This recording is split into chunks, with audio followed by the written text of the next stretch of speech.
bienvenue dans La Voie de l'Être, le podcast qui vous invite à explorer votre monde intérieur, à la fois émotionnel, énergétique, spirituel et conscient, mais aussi tout ce qui nous relie aux autres, à l'univers, pour reprendre pleinement le pouvoir de notre vie.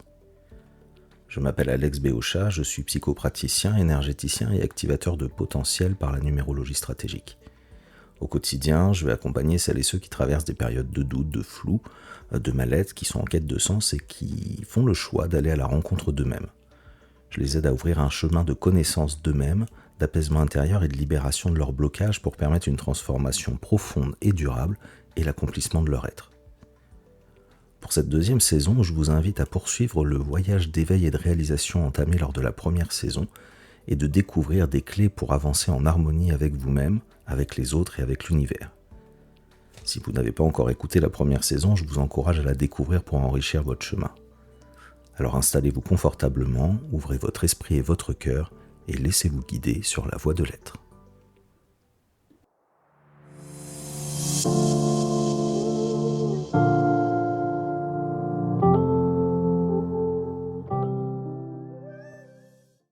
Bonjour à toutes et à tous et bienvenue dans ce nouvel épisode de La Voie de l'Être. Alors, je suis vraiment heureux de vous retrouver aujourd'hui pour un sujet qui traverse chacun d'entre nous, souvent même sans qu'on en ait pleinement conscience, c'est le rôle du collectif dans notre transformation personnelle. Alors quand je parle de collectif, j'inclus tout en fait, la famille, les amis, les équipes professionnelles, les communautés, les groupes de parole, les réseaux, la culture dans laquelle on baigne, même la société qui nous façonne. Et on va même aller plus loin, on va dire l'humanité. Et puis quand je vais parler de l'individu, je parle de vous en fait avec votre histoire, votre identité, vos valeurs, vos blessures, vos choix, votre trajectoire unique.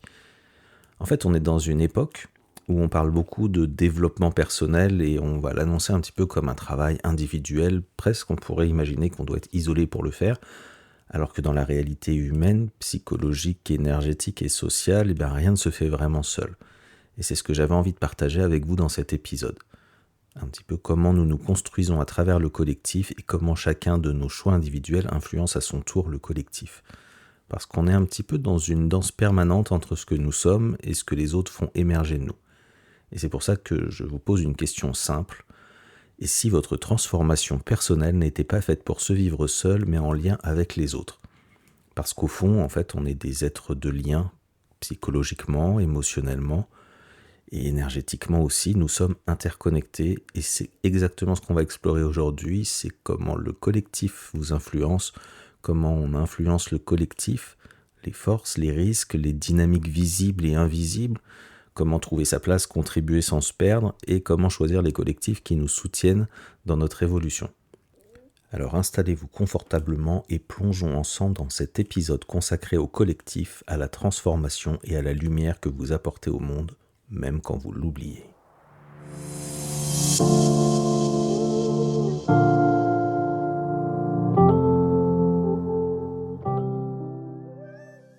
Alors nous allons commencer ce voyage par une évidence, mais une évidence qu'on oublie souvent, c'est que nous sommes des êtres de lien. Depuis notre naissance, même avant d'ailleurs dans le ventre maternel, si vous vous souvenez de l'épisode sur les mémoires utérines, nous sommes façonnés par la relation et nous n'existons jamais seuls. Nos premiers repères, nos premières émotions, nos premières croyances, nos comportements vont se construire finalement dans le regard de quelqu'un. D'ailleurs, pendant des millénaires, soit nos ancêtres, ils ont vécu en tribu, en clan, en village, et dans ces environnements-là, en fait, être séparé du groupe, c'était être en danger, parce que pas de protection, pas de chaleur, pas de transmission non plus. Alors même si aujourd'hui on vit dans des appartements isolés, avec des comptes bancaires individuels et nos choix personnels, cette mémoire collective, elle est toujours en nous et nos besoins fondamentaux n'ont pas changé, c'est-à-dire le besoin d'appartenance, d'être vu, d'être reconnu, de contribuer aussi à quelque chose de plus grand que soi. C'est pour ça que le jugement des autres va nous toucher, que la solitude prolongée peut nous épuiser, nous mettre mal à l'aise, que le rejet va activer finalement une zone cérébrale similaire quelque part à la douleur physique et qu'on a besoin de se sentir relié et pour se sentir vivant. L'humain, en fait, fondamentalement, c'est, encore une fois, un être de lien et tout cheminement intérieur finit tôt ou tard par rencontrer la question du collectif. Mais nous ne sommes pas seulement des êtres relationnels dans la matière, nous sommes aussi des êtres d'énergie, si vous vous souvenez de l'épisode sur l'énergie. Quand deux personnes se rencontrent, il se passe pas uniquement un échange verbal, il y a une espèce de danse subtile, presque invisible mais profondément réelle. Nos émotions, notre respiration, notre posture, presque notre système nerveux, en fait, tout ça communique avant même qu'un mot soit prononcé. D'ailleurs, vous l'avez sûrement peut-être déjà vécu, il y a des personnes auprès desquelles vous vous sentez tout de suite apaisé, même sans un mot, d'autres au contraire qui vous pompent de l'énergie sans que vous sachiez pourquoi, des groupes dans lesquels on se sent porté, inspiré, vivant, et d'autres où notre corps se contracte, où on ne respire plus pareil, où on a plutôt envie de partir que de rester. Et c'est pas vraiment du ressenti flou, c'est une réalité, on peut dire presque physiologique et en tout cas énergétique. Notre cœur va émettre un champ électromagnétique qui est mesurable, nos émotions sont contagieuses et elles activent les neurones miroirs, nos états internes vont résonner avec ceux des autres. En fait, on influence et on est influencé toujours. Et cette dimension énergétique, c'est souvent le premier indicateur pour savoir si un collectif nous élève ou nous éteint d'ailleurs. Et puis si on parle collectif, il faut aborder la notion de système. Chaque groupe dans lequel vous évoluez, que ce soit votre famille, votre couple, votre équipe au travail, votre cercle d'amis, va fonctionner comme un système. Alors on pourrait imaginer le système un petit peu comme un cercle avec des éléments qui le constituent. Et le système, ce qui est important à comprendre, c'est qu'il a pour seul objectif de rester en vie, et pour rester en vie, c'est de maintenir l'équilibre coûte que coûte. Donc il n'aime pas trop le changement parce que ça le déstabilise. Il va chercher sans cesse un équilibre, et même si cet équilibre est bancal, toxique ou épuisant, c'est ce qu'on peut appeler l'homéostasie en fait du système. Et notre corps d'ailleurs est un système à lui tout seul. Donc on imagine ce cercle avec des éléments dessus, forcément dès qu'il y a un élément qui bouge, les autres sont obligés de bouger pour rétablir l'équilibre. Donc forcément quand vous changez, par exemple quand vous commencez à prendre soin de vous, quand vous posez des limites, quand vous jouez plus le rôle que vous jouiez autrefois, le système se met à bouger. Et donc quand vous évoluez, le système va réagir, soit par soutien, il va s'adapter, il se réorganise, il vous laisse évoluer, ou par résistance, et parfois de manière très subtile, par des petites remarques, des moqueries, une culpabilisation, une tentative pour vous ramener dans le rôle que vous aviez avant. Alors c'est pas parce que les autres sont mauvais en fait, mais c'est parce que votre changement oblige tout le monde à se réajuster, et ça demande de l'énergie, du courage aussi parfois, et même de faire face à ses propres peurs ou à ses propres ombres. C'est pour ça que la transformation personnelle, elle n'est jamais seulement individuelle, elle est aussi systémique. Pour comprendre un petit peu notre place dans le collectif, je vais vous donner 3 métaphores. La première, on va imaginer un petit village. Et dans chaque village, chaque maison va avoir sa fonction. Il y a le boulanger, il y a la guérisseuse, le potier, l'enseignant. Et en fait, chaque maison compte. Et si une disparaît ou change, c'est le village tout entier qui doit s'adapter. Et nous, on fonctionne pareil. Si on prend une autre métaphore, on peut prendre la constellation dans le ciel. Une étoile seule, elle brille, il n'y a pas de souci, mais c'est quand on la relie aux autres étoiles que les constellations vont apparaître et qu'on peut guider les voyageurs pendant la nuit. Les voyageurs se repéraient à une étoile, mais en fait, ils repéraient les étoiles grâce aux constellations. Donc on voit bien l'intérêt du collectif dans l'individuel et l'individuel dans le collectif aussi. Et nos relations, elles sont pareilles, elles créent les formes qui donnent du sens à notre existence. Une autre métaphore qu'on pourrait prendre, c'est l'orchestre, où chaque instrument aurait une couleur unique, la chaleur du violoncelle, l'éclat de la trompette, la douceur de la flûte. Et si vous demandez à tout le monde de jouer la même note, avec la même intensité ou au même moment, il n'y a plus vraiment de beauté, il n'y a plus d'harmonie. Et la transformation personnelle, c'est un peu apprendre à jouer sa note. Et la transformation collective, c'est apprendre à harmoniser les notes entre elles. Alors, on va se poser une première question. Quand vous regardez votre vie aujourd'hui, est-ce que vous vous sentez plutôt dans un désert, dans une foule, dans un village ? Est-ce que vous êtes isolé ? Est-ce que vous vous sentez entouré mais incompris ? Est-ce que vous êtes dans un collectif qui vous nourrit ? Prenez juste le temps de poser ces questions et de laisser les réponses arriver. Alors rentrons maintenant dans le cœur du sujet, c'est-à-dire de savoir un peu ce que le collectif peut apporter de profondément transformateur à votre vie. Parce que, encore une fois, on parle souvent du développement personnel comme d'un chemin un peu solitaire, mais en réalité, dans un collectif juste, qui soutient, qui est aligné, quelque chose de très particulier peut se produire, quelque chose que vous ne pouvez d'ailleurs pas créer seul, même avec la meilleure volonté du monde, et le collectif du coup peut être un formidable espace de transformation intérieure. Quand vous êtes seul, vous ne voyez qu'une partie de vous-même. C'est un peu comme si vous aviez en main juste un petit miroir avec une vision très limitée et de près d'ailleurs. Mais dans un collectif, vous avez plusieurs miroirs, chacun avec un angle différent. Alors certains vont révéler vos forces, celles que vous ne voyez même pas d'ailleurs parfois. D'autres vont mettre en lumière au contraire vos zones d'ombre, vos réactions ou vos croyances limitantes.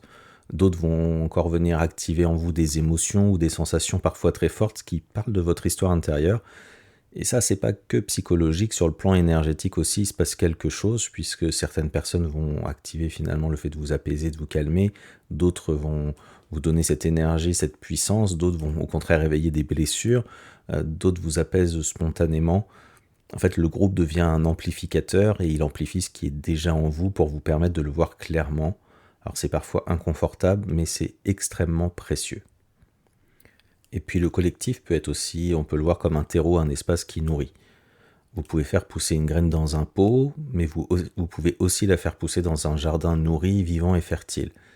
Et bien le collectif, quand il est sain, c'est un peu ça, c'est un terreau. Un espace où on se sent soutenu, où on se sent compris, où on se sent autorisé à être soi, où on se sent nourri aussi par l'expérience des autres.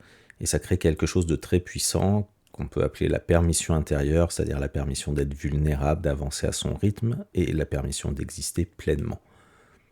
Si on prend une métaphore avec la forêt, dans les forêts, sous les arbres, en fait, il existe un immense réseau souterrain. Alors, il y a le mycélium, entre autres, et les arbres, en fait, en tout cas, vont échanger des nutriments, de l'eau et des informations entre eux, ce qui fait qu'un arbre fatigué peut être soutenu par un arbre voisin, un arbre qui est en croissance peut être nourri par les autres, et c'est tout ce réseau, tout ce collectif, finalement, de la forêt qui sert à l'individu, et chaque individu sert au collectif.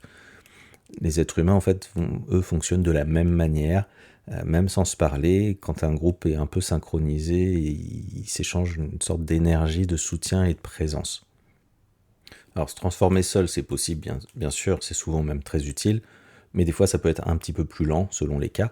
Et se transformer en groupe, parfois, c'est plus rapide.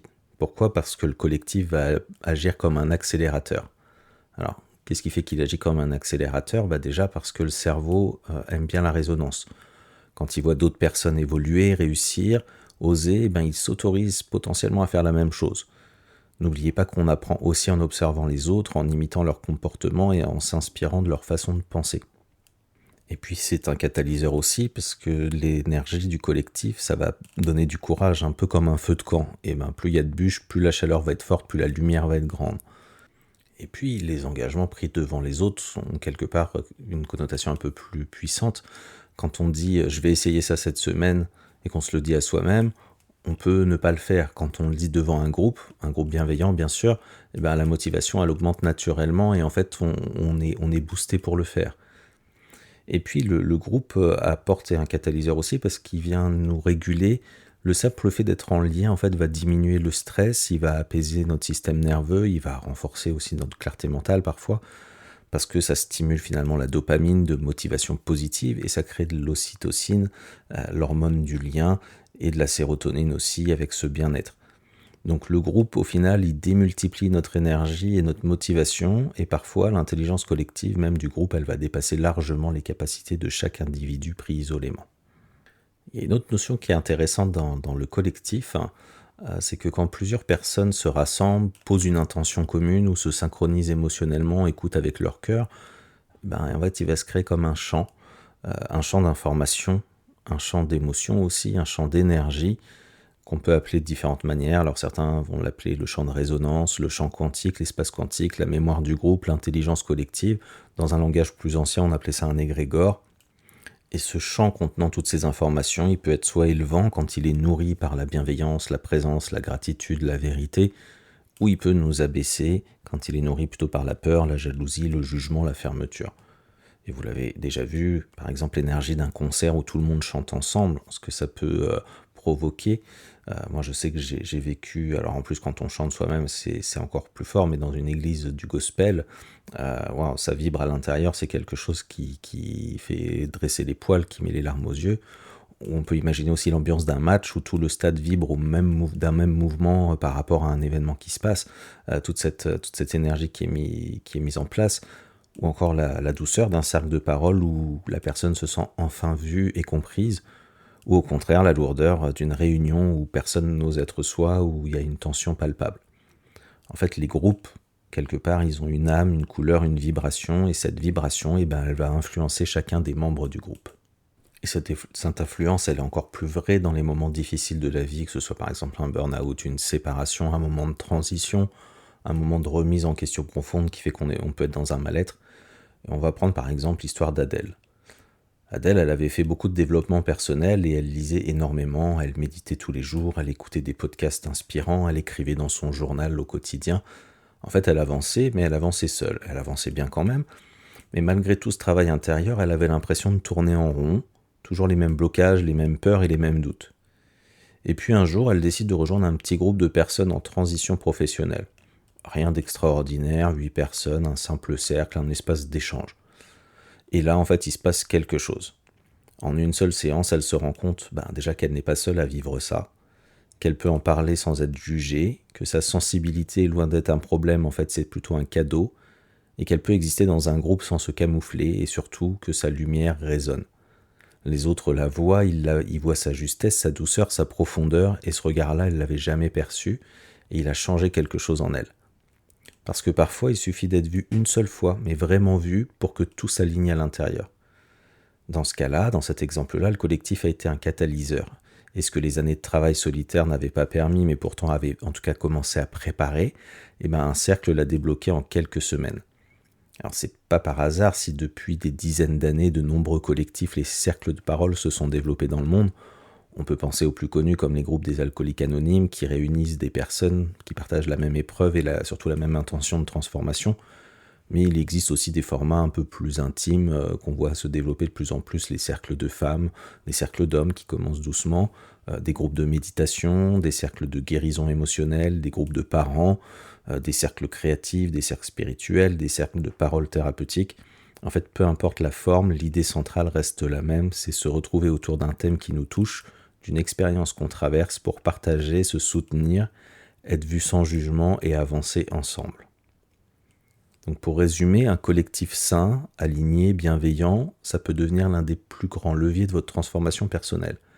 Parce qu'il peut vous aider à vous révéler, il peut vous soutenir, il peut vous challenger mais avec douceur, il peut vous inspirer, il peut vous apaiser, il peut réguler votre système émotionnel de ce fait, il peut amplifier votre lumière et vous donner l'élan nécessaire pour oser. Le collectif n'est pas simplement un décor autour de vous, c'est un coacteur, un accélérateur, un miroir, un champ d'énergie, un terreau vivant. Et quand vous trouvez le bon collectif, votre transformation va prendre une autre dimension. Alors jusqu'ici, on a exploré la force du collectif dans ce qu'il peut offrir de plus beau, mais il y a un autre versant, un versant qu'il est important de regarder en face sans jugement, mais simplement avec lucidité parce qu'il existe, parce que tous les collectifs ne nous élèvent pas, tous ne nous soutiennent pas, et certains même nous limitent, nous enferment ou nous épuisent souvent sans que nous en ayons conscience. Et du coup, c'est essentiel de le reconnaître pour pouvoir choisir ensuite les collectifs qui sont justes pour vous. Alors, déjà, la pression sociale, quand le collectif va nous étouffer dans notre singularité, c'est probablement la dynamique la plus connue. Un groupe, quel qu'il soit, crée des normes, souvent implicites. Ici, on ne montre pas trop nos émotions, là, on ne change pas de métier, non, ici, on ne se met pas en avant, le développement personnel, c'est un truc pour les gens fragiles. En fait, même si personne vous le dit clairement, vous le sentez. Vous sentez qu'on attend quelque chose de vous, vous sentez qu'il y a un rôle à jouer, un masque à porter. Et ce masque, à force, il finit par vous coûter. Parce que pour rester dans le collectif, on doit sacrifier une part de nous-mêmes. C'est ce qu'on pourrait appeler le conformisme social, le besoin d'être accepté qui prend finalement le dessus sur le besoin d'être vous-même. Et puis on en a parlé tout à l'heure, un système, que ce soit famille, couple, groupe d'amis, équipe, n'aime pas le changement. Le système, encore une fois, il cherche à survivre, il cherche un équilibre quoi qu'il arrive, même si cet équilibre est bancal, instable ou toxique. Et c'est ce qu'on va pouvoir observer, par exemple, dans certaines familles, lorsqu'un parent est absent, parce qu'il est décédé, parce qu'il travaille loin, ou il travaille tard, ou alors qu'il est défaillant, ou trop fragile, affaibli par une maladie, par une dépression, c'est parfois un enfant qui prend un rôle qui n'est pas le sien. Tout le système se met à bouger. Alors, ça peut être un rôle de confident, de soutien émotionnel, de parentification. Le système va s'adapter. Et vous voyez, quand le parent est déstabilisé, le système s'adapte, l'enfant bouge pour ne pas s'effondrer. Sauf que cette adaptation, elle crée des déséquilibres profonds. Et ce principe, il est vrai pour tous les collectifs. Si un élément bouge, les autres sont obligés de bouger pour compenser, afin de tenter de recréer une forme d'équilibre. Et ce réajustement, il peut être inconfortable, dérangeant et douloureux. Donc ça veut dire que quand un élément sur le système bouge, ça peut vous obliger, vous, à bouger et vous tirer peut-être dans une direction qui n'est pas la bonne. Mais l'inverse marche aussi, c'est-à-dire que quand vous changez, le système, lui aussi, va devoir réagir. C'est-à-dire quand vous commencez à poser des limites, quand vous prenez un peu plus soin de vous, quand vous reprenez confiance, quand vous sortez d'un rôle ancien qui ne vous convient plus, quand vous osez dire ce que vous ressentez, et ben votre mouvement va obliger le système à se réorganiser, il va se mettre à bouger, et parfois il bouge mal, parce qu'il n'aime pas. Votre changement, ça peut mettre le collectif en inconfort, parce que si vous bougez, eux aussi devront bouger. Alors, changer leur façon de se positionner, revoir leurs habitudes, abandonner un rôle qui était confortable. Je l'ai vu beaucoup dans mes consultations, des femmes qui, à un moment, en avaient assez et qui ont arrêté de faire les choses pour leur mari ou pour leurs enfants. C'est sûr que ce rôle confortable que maman avait pris de tout ranger devient à un moment pas très cool quand il faut faire les choses par soi-même. On est obligé de bouger. Si maman elle est malade ou si maman décide d'arrêter, il va bien falloir que moi je bouge pour rétablir le système. En tout cas, ça permet de regarder certaines choses en face, et du coup, tout le monde n'est pas prêt à ça, ou d'accepter en fait que les gens qui font partie du système ne contrôlent pas tout. Alors souvent inconsciemment, bien sûr, le groupe peut essayer de vous ramener à votre ancienne place, parce que du coup, c'est inconfortable pour eux. Alors non pas parce qu'ils vous veulent du mal, mais parce que votre évolution va ébranler l'équilibre existant à l'intérieur d'eux. C'est ce qui parfois peut expliquer certaines réactions un peu du genre « Oh ça va, tu vas pas encore nous parler de tes émotions, ah ouais toi tu deviens spirituel maintenant, t'as trop changé », enfin en fait ils n'aiment pas votre changement, ou franchement tu te prends trop la tête, ou t'exagères, tout va bien, ou on dirait que tu penses qu'à toi. Voilà, tout ça ce sont des mécanismes de défense du système, ce ne sont pas forcément des attaques personnelles, ce sont juste des tentatives, bien souvent inconscientes, de ramener chacun dans le rôle qu'il occupait avant. Mais si vous n'en avez pas conscience, le risque réel, c'est de rester enfermé et de retourner dans un ancien rôle qui ne vous appartient plus et surtout qui ne vous convient plus. Et puis, dans ce collectif, il y a aussi des récits collectifs qui vont nous conditionner. Une dynamique puissante mais souvent inconsciente, et on porte en nous ces loyautés, qu'elles soient familiales ou culturelles. On en a parlé dans les épisodes sur le transgénérationnel notamment, quand dans notre famille on ne divorce pas, ou chez nous on ne parle pas de soi, où on reste dans un métier stable, on ne gagne pas trop d'argent, où il faut être fort, les faibles ne s'en sortent pas, où il ne faut pas faire confiance aux autres. Et même si vous ne croyez pas vraiment à ces phrases, elles peuvent vivre en vous, dans votre inconscient, dans votre choix, dans vos hésitations, dans vos blocages aussi. Et vous pouvez mettre en place ces injonctions même si vous n'êtes pas en accord avec elles, parce que inconsciemment vous avez peur de décevoir, de trahir, de sortir du cadre, ou d'être le premier de la famille à changer, et du coup peut-être d'être rejeté. Parce que celui qui change, c'est aussi celui qui va rompre la chaîne, et cette rupture, elle crée une forme de peur et de vertige. C'est un peu une des raisons pour lesquelles certaines personnes n'osent pas avancer, parce qu'elles ne veulent pas perdre leur appartenance. Et puis il y a les dynamiques de groupe en fait, qui peuvent être toxiques. C'est pas forcément le système en lui-même, mais c'est la dynamique du système. Il y a des groupes qui fonctionnent un petit peu comme ça, comme des vortex énergétiques qui vont absorber beaucoup plus qu'ils donnent. Et en général, on les reconnaît assez facilement.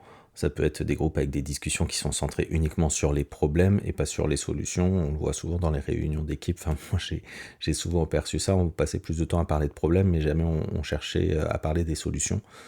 Ou alors un groupe dans lequel il y a une absence d'écoute complètement importante, ou alors il y a des compétitions, même si elles sont subtiles entre les gens, il y a de la jalousie, de la manipulation, il y a des gens qui vont se regrouper autour d'une personne qui est un peu dominante, il va y avoir une absence de vulnérabilité, on n'a pas le droit d'être vulnérable, il y a un climat de jugement qui est là, il y a une atmosphère lourde qu'on sent dès qu'on arrive. Et ces groupes, en général, ils peuvent créer aussi, comme on l'a vu sur les champs quantiques, un égrégore, mais plutôt un égrégore lourd à porter. Et dans ces environnements, en général, notre corps n'est pas bien, il peut se contracter, on peut avoir la respiration qui se bloque, on peut se sentir vide d'énergie, avoir les idées qui se brouillent, d'un seul coup ne plus avoir notre intuition. En fait, ça n'a rien de mystique, tout ça c'est juste notre système énergétique, et puis le système nerveux, le mental, enfin toutes les choses inconscientes, tout ce qui se met en place, qui va nous protéger, et en fait parce qu'il perçoit que l'environnement n'est pas sécurisant. Et puis certaines personnalités qui sont en plus très sensibles, elles vont se mettre inconsciemment du coup à porter les émotions du groupe. Donc s'il y en a qui vont pas bien, elles vont absorber, hein. Là on est sur une sensibilité, voire plutôt une hypersensibilité, ou prendre en charge le bien-être de tout le monde, à s'oublier, donc ça vient prendre aussi beaucoup d'énergie, ou vouloir jouer le rôle du médiateur, être celui ou celle qui rassure, absorber les tensions, et en soi ça n'a rien de mal, mais le problème c'est que ça crée une fatigue émotionnelle, une forme d'usure qui peut mener à moyen long terme à une perte de motivation, une baisse d'énergie, un sentiment d'être trop ou au contraire pas assez, une confusion intérieure, voire du ressentiment. En fait, c'est pas qu'on donne trop, c'est surtout que le collectif n'est pas un espace où l'échange est équilibré. Et comme on l'avait vu dans les relations, l'idée c'est que ce soit équitable. Voilà, c'est pas égal, mais il faut que ce soit équitable. C'est-à-dire qu'il faut faut que vous soyez nourris en même temps que vous donnez. On ne peut pas que donner ou que recevoir, il faut qu'il y ait un échange. Et puis parfois, le collectif n'est pas toxique, il n'est pas méchant, il n'est pas contrôlant, mais en fait, il vous a connu à une époque, dans un rôle particulier, et en fait, il veut vous maintenir dans ce rôle, par habitude, par facilité, par attachement aussi. En fait, il vous aime comme ça, et surtout, il a peur de ce que vous deviendriez si vous changiez. Et là encore, votre transformation, elle vient les questionner. Si vous osez, pourquoi pas eux? Si vous assumez votre sensibilité, qu'est-ce qu'ils vont faire eux? Si vous choisissez un autre métier, est-ce qu'ils devront se remettre en question dans leur propre carrière? Alors, ils préfèrent des fois vous garder tel que vous étiez, pas pour vous faire du mal, mais parce que votre lumière les bouscule et les dérange. Donc, comment reconnaître un collectif qui nous enferme plutôt qu'un collectif qui nous élève? Quelques repères. Voilà. Vous vous sentez plus petit en sortant qu'en arrivant. Votre énergie baisse systématiquement. Vous avez tendance à vous excuser d'être vous-même. Vous jouez un rôle pour être accepté, vous avez peur d'être jugé, vous vous censurez, vous vous sentez coupable d'avancer, vous devez sans cesse vous justifier, vous n'êtes pas autorisé à être vulnérable, vous avez l'impression de porter les autres. Si vous vous reconnaissez dans plusieurs de ces points, c'est peut-être que ce collectif spécifiquement n'est pas un espace d'expansion pour vous, mais plutôt un espace qui vous enferme. Je vous invite à vous demander, là maintenant, tout simplement, dans quel collectif de votre vie vous vous sentez obligé de porter un masque, de ne pas être vous-même, de vous rapetisser pour pouvoir être accepté. Et à l'inverse, dans quel collectif vous vous sentez plus vivant, beaucoup plus vous-même, plus aligné et beaucoup plus porté et motivé. Parce que votre corps le sait, votre énergie le sait, votre cœur le sait et il suffit juste parfois d'écouter. On a beaucoup parlé du collectif qui influence l'individu, mais l'inverse est tout aussi vrai. Vous influencez aussi le collectif.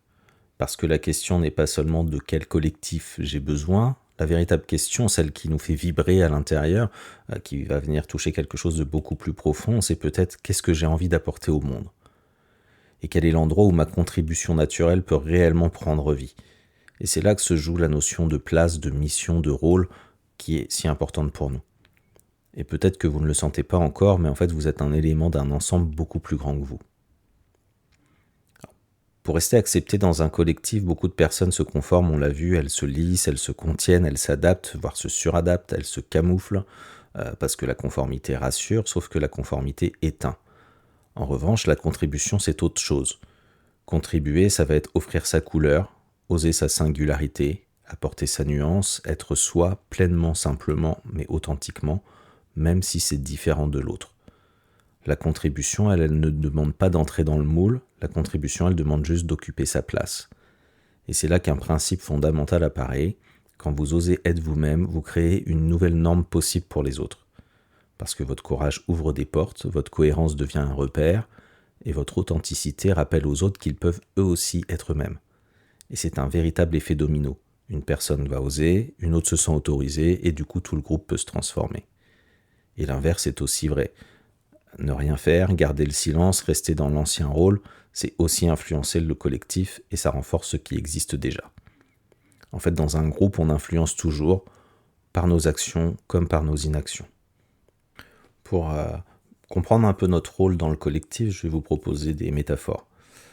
Imaginez un orchestre où chaque instrument a une couleur unique. Le violon, dans cet orchestre, ne va pas essayer d'être une flûte, la trompette ne va pas tenter de se faire passer pour un tambour.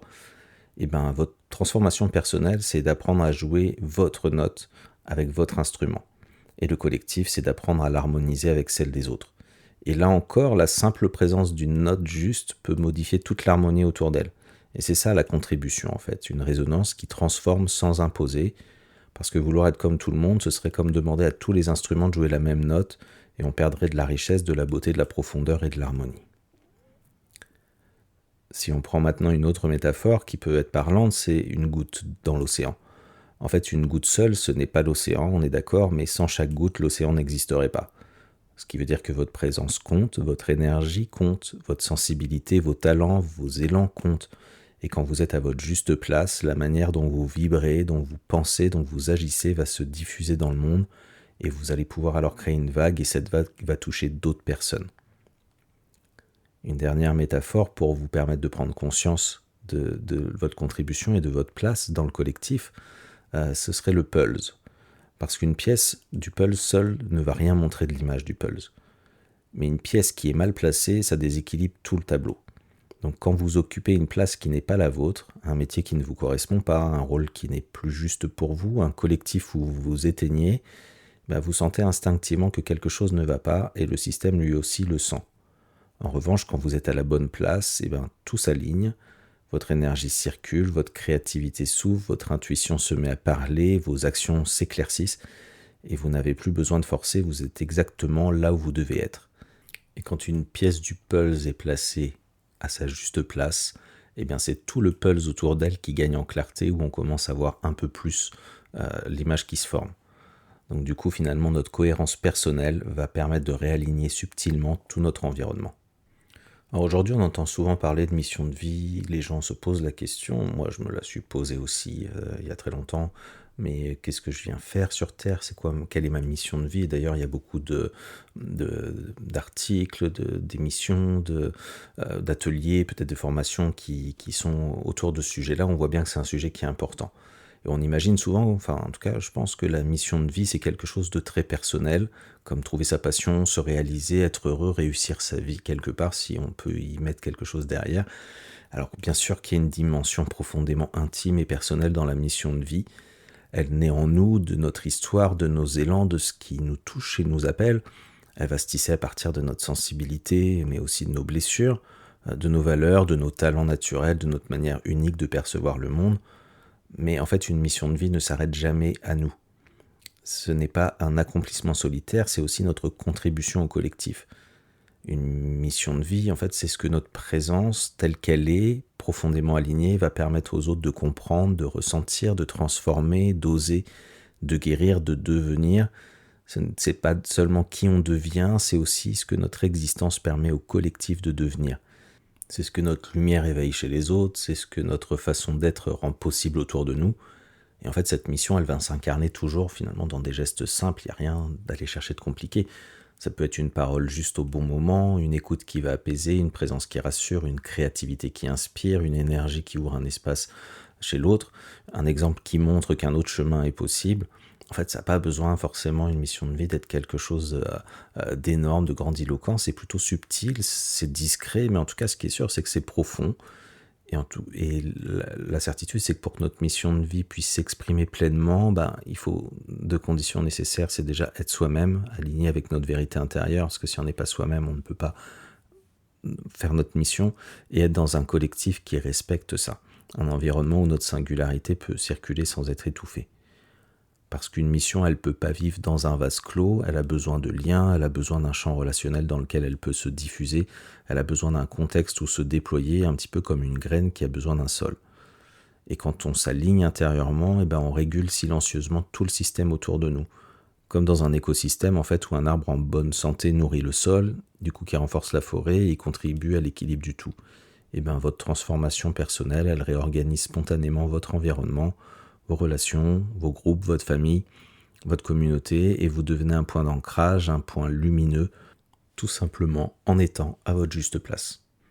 Et notre contribution au collectif, elle va s'exprimer sur plusieurs niveaux, un peu sur des cercles successifs. Donc on pourrait imaginer déjà le cercle intime, qui correspond à la famille, aux amis proches, où notre contribution se fait par la présence, par l'écoute, par la manière d'aimer, par l'exemple qu'on montre aux autres.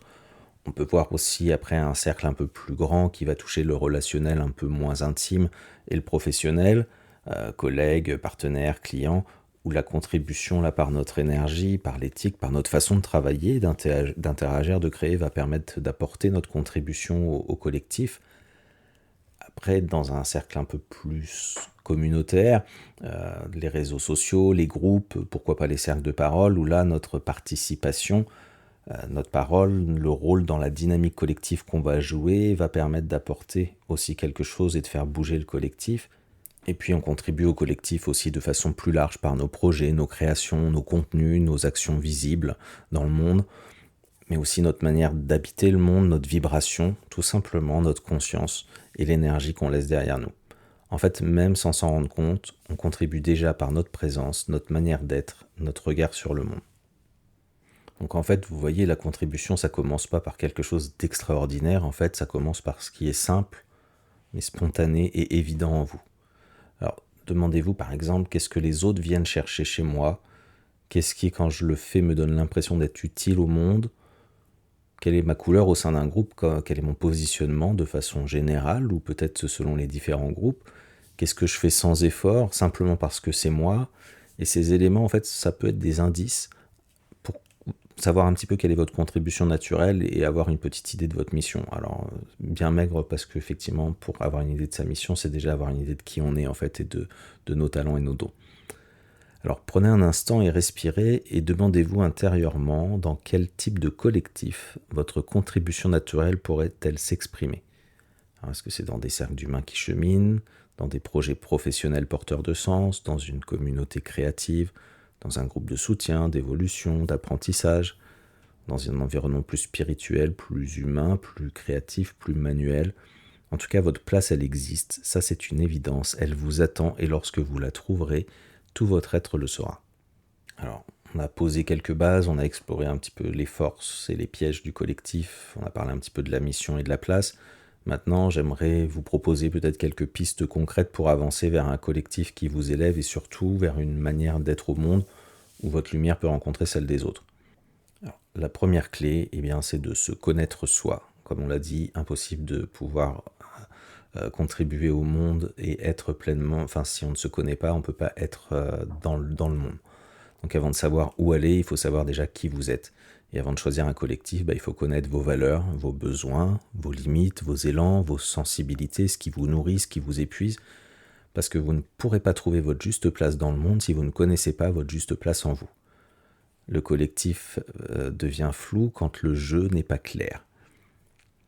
Une deuxième clé, c'est de choisir ses collectifs et ses champs d'énergie. En fait, vous avez le plein droit de choisir les collectifs dans lesquels vous entrez. Vous n'êtes pas obligé de rester dans des groupes qui vous fatiguent, dans des environnements qui vous jugent, dans des systèmes qui vous rabaissent, ou dans des dynamiques où vous jouez un rôle dans lesquels vous n'êtes pas bien. Vous avez le droit de sortir d'un égrégore lourd, de rejoindre un égrégore qui vous élève, qui est vivant, qui est inspirant, qui est vibrant.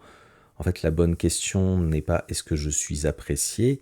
La bonne question, c'est « est-ce que mon énergie circule librement dans ce groupe ?» Et votre corps a la réponse, votre respiration a la réponse, votre posture a la réponse, votre intuition a la réponse.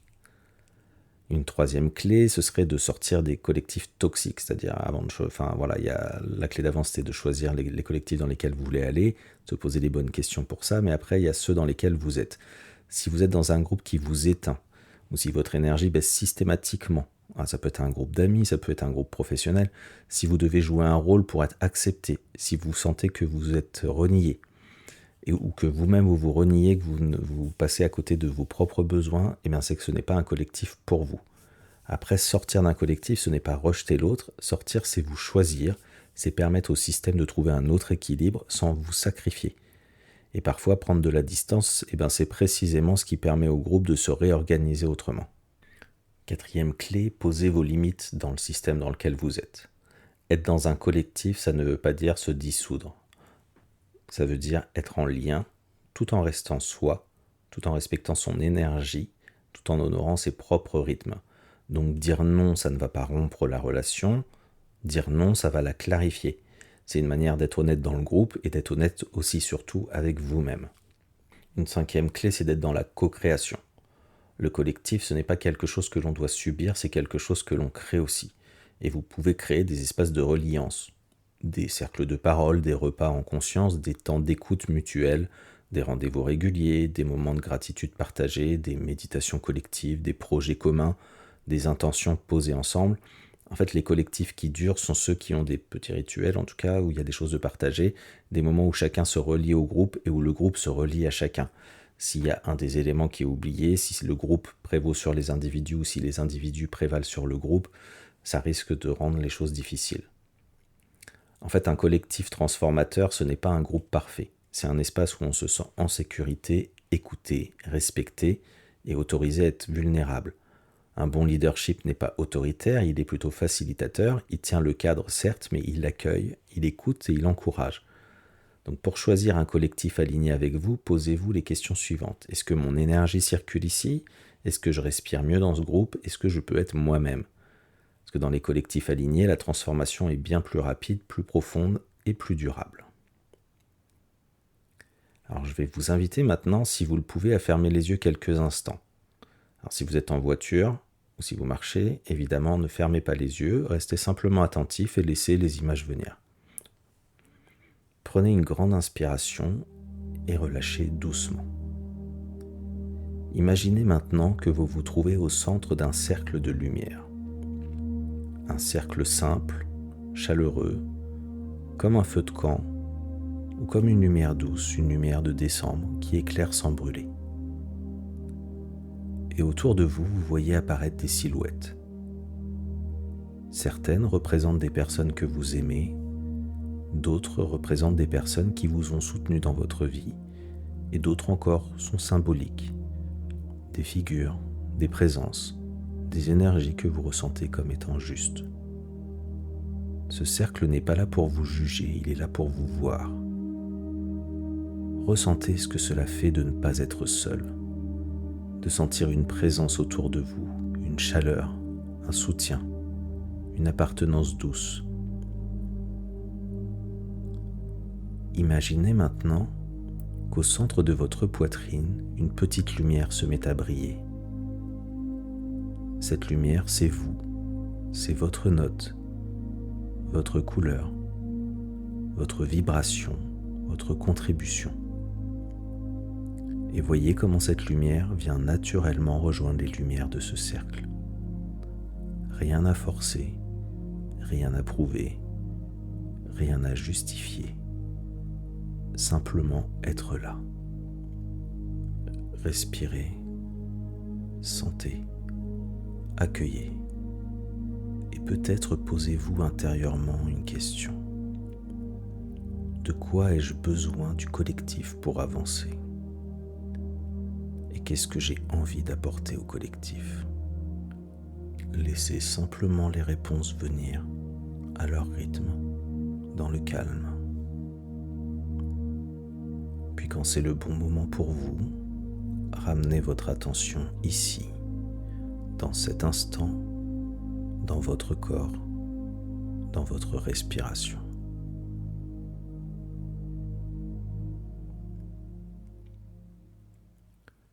Ce que vous venez de faire, ce n'est pas de l'imagination. C'est une réalité intérieure. Vous n'êtes pas seul. Vous avez une place, une contribution et une lumière qui compte.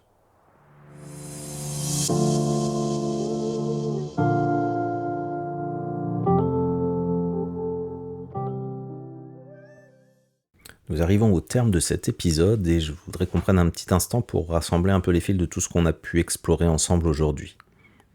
Votre évolution, c'est un mouvement intérieur qui résonne dans le monde. Donc, tout ce que vous vivez à l'intérieur existe aussi dans vos liens avec l'extérieur. Votre guérison, votre prise de conscience, vos élans, vos transformations, tout ça s'inscrit dans un système, dans un champ relationnel, dans un collectif, même si vous ne le voyez pas toujours. On a vu ensemble que vous êtes un être de lien, votre cerveau, votre cœur, votre énergie, votre histoire, tout vous invite à vivre en relation, à faire partie d'un ensemble vivant. On a vu également que le collectif peut être un miroir, un terreau, un catalyseur, il peut nous révéler, nous porter, nous inspirer, nous apaiser, nous motiver. Mais il peut aussi nous enfermer par pression, par loyauté, par dynamique toxique, par des égrégores lourds, par des attentes implicites ou des rôles figés. Que la clé, c'est de choisir des collectifs qui nous élèvent, bien sûr, ceux où notre énergie circule, où on respire mieux, où la lumière trouve sa place. On a vu également que notre mission de vie est quelque chose de plutôt relationnel, que notre contribution ne vit pas dans un coin isolé, et elle vit dans les liens, dans le monde, dans les cercles qu'on rejoint et qu'on crée, dans ce qu'on apporte au monde, et qu'en fait on fait partie d'un ensemble, comme une goutte dans l'océan, comme une note de l'orchestre, comme une pièce du puzzle. Et que sans vous, le tableau n'est pas complet. Donc vous avez quelque chose à offrir, et chacun de nous porte une contribution naturelle, parfois évidente, parfois encore discrète, mais en tout cas toujours présente. Et cette contribution, elle peut prendre 1000 formes, une compétence, une énergie particulière, une présence qui apaise, une écoute qui ouvre, une perspective unique, un geste simple mais juste. En fait, mais contribuer, ça ne veut jamais dire se sacrifier. Contribuer, ce n'est pas se vider pour remplir les autres, c'est donner ce qui est juste, ce qui circule naturellement en vous, sans vous épuiser et sans vous suradapter. Développer une conscience collective, ça va être comprendre ça, que chaque action, chaque parole, chaque silence, chaque présence va créer une onde, un impact, un effet en cascade autour de nous, et qu'on est tous des vecteurs d'influence, qu'on le veuille ou non. Et le plus beau dans tout ça, c'est qu'on n'a pas besoin d'attendre que le collectif change, parce que le changement commence toujours par quelqu'un qui incarne une autre façon d'être, une autre lumière, et ce quelqu'un, ça peut être vous. J'aimerais vous laisser une image simple. Imaginez une guirlande lumineuse de Noël, puisqu'on est dans ce mois de décembre, où chaque ampoule a sa propre teinte, sa propre intensité et sa propre chaleur. Alors, seule une ampoule va éclairer juste un petit coin du sapin et de la pièce, mais ensemble, toutes ces ampoules vont créer une atmosphère, un paysage lumineux, une magie qui n'existerait pas autrement. Et vous êtes l'une de ces lumières. Vous n'êtes pas ici pour briller seul dans votre coin, mais pour rejoindre un ensemble, pour éclairer avec d'autres, pour contribuer à quelque chose qui vous dépasse. Et la beauté, c'est que lorsque vous trouvez votre juste place dans le collectif, vous n'avez plus besoin de pousser, de prouver, de forcer. Votre lumière se met simplement à rayonner naturellement, juste parce que vous êtes à votre place.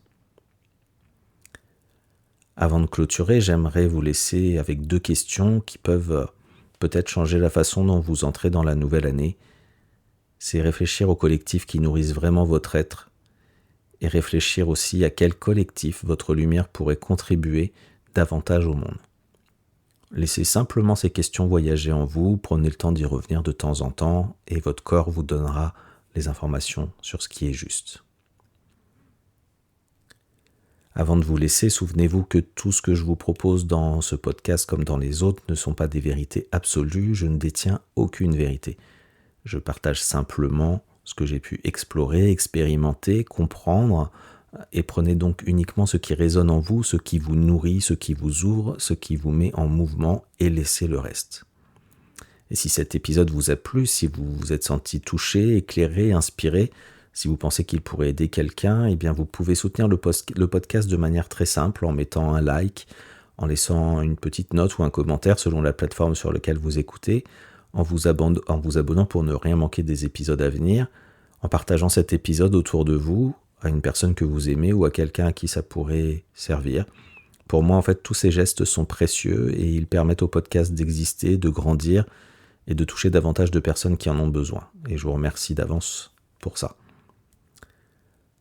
Je vous invite, si vous le souhaitez, à faire un tour sur mon site www.antares-thérapie.fr pour y découvrir mes différents accompagnements si vous avez envie, par exemple, de faire le point sur votre parcours, sur votre transformation personnelle comme professionnelle, sur votre place dans le monde, si vous êtes en quête de sens.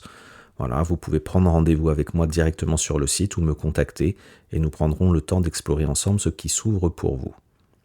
En tout cas, merci d'avoir été là, merci d'avoir partagé ce moment avec moi, merci d'avoir ouvert votre cœur pour accueillir tout ce que cet épisode pouvait réveiller en vous, et n'oubliez jamais, vous êtes une lumière et votre lumière compte pour le monde. À très bientôt et prenez bien soin de vous.